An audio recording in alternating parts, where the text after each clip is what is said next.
The following tutorial provides an overview of some of the tools that are available in Google that are being used in the school system, particularly those for research purposes.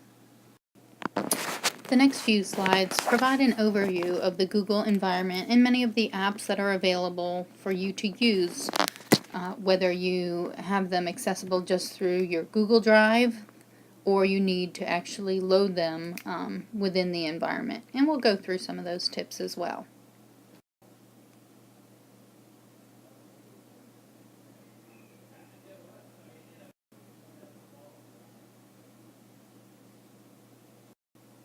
As I mentioned, there are so many different apps and tools that you can use within the Google environment.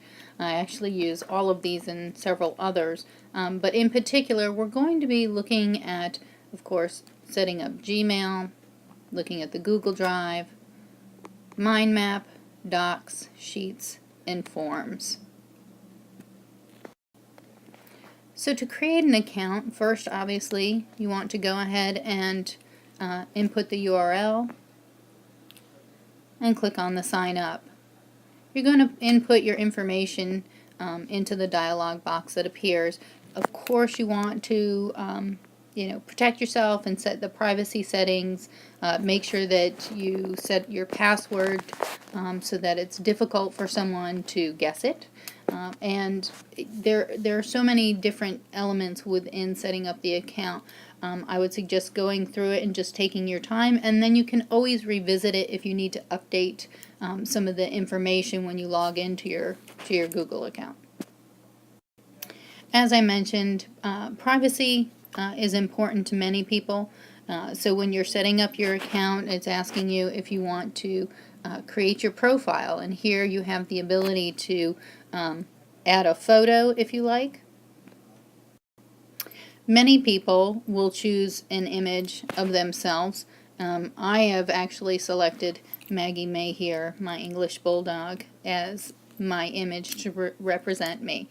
So the choice is yours whether you use a clip art image or an image of yourself.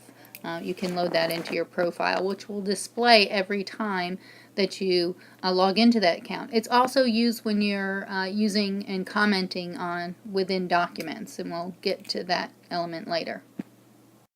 So now that you've created your account, you're going to see it here listed in the top. I've got my name here, the different apps, notifications, share, and then of course the lovely image of Maggie May here to represent me. What's wonderful about creating an account is many of you have probably heard about the cloud and storing your files in the cloud, and what on earth does that mean? Well, in this case with Google, we get a Google Drive, and on that drive we get 15 gigabytes of free storage space, which allows us to save photos, any documents that we create, any videos, pictures, what have you. We can save it to our Google Drive and be able to access it just by logging in from multiple computers.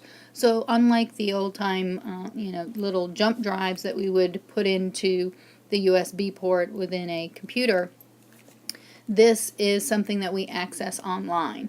That's why the password, the encryption, is so important. You want to make sure that you protect the documents, the photos, the videos, whatever that you're saving within that Google Drive. And you can also see here that you can pay for plans if you want to upgrade the amount of storage that you have available.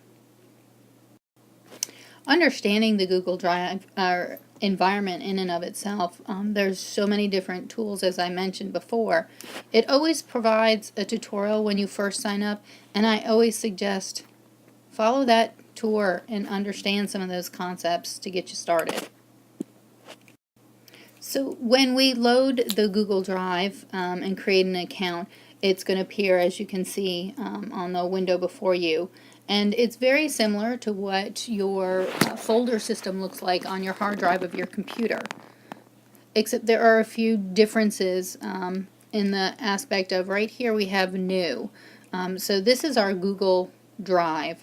And we can create folders, and I always suggest creating folders so that you can store your documents and be able to retrieve them and know based on the title or how you categorize them to be able to access the information.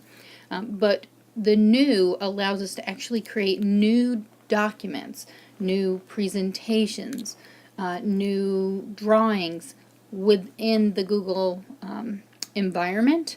And so instead of opening up a separate application to do that, we're going to new, and then we'll select from the drop-down list. Now, as I mentioned earlier, sometimes you need to download or load different apps so that you'll be able to use different tools that are available. To be able to have access to some of the other add-ons, as they're called, we just need to click on add-on and select from the long list of different apps that can be loaded. So you can see here under business tools, they can be education, productivity, and within those different categories are different tools that we can load to be able to use. One of the ones that I'll be reviewing is Mind Map, and that's not something that's on the list until you choose from the add-on. So now that you've set up your account, let's go ahead and get started and learning about some of the tools that are available within Google for research purposes.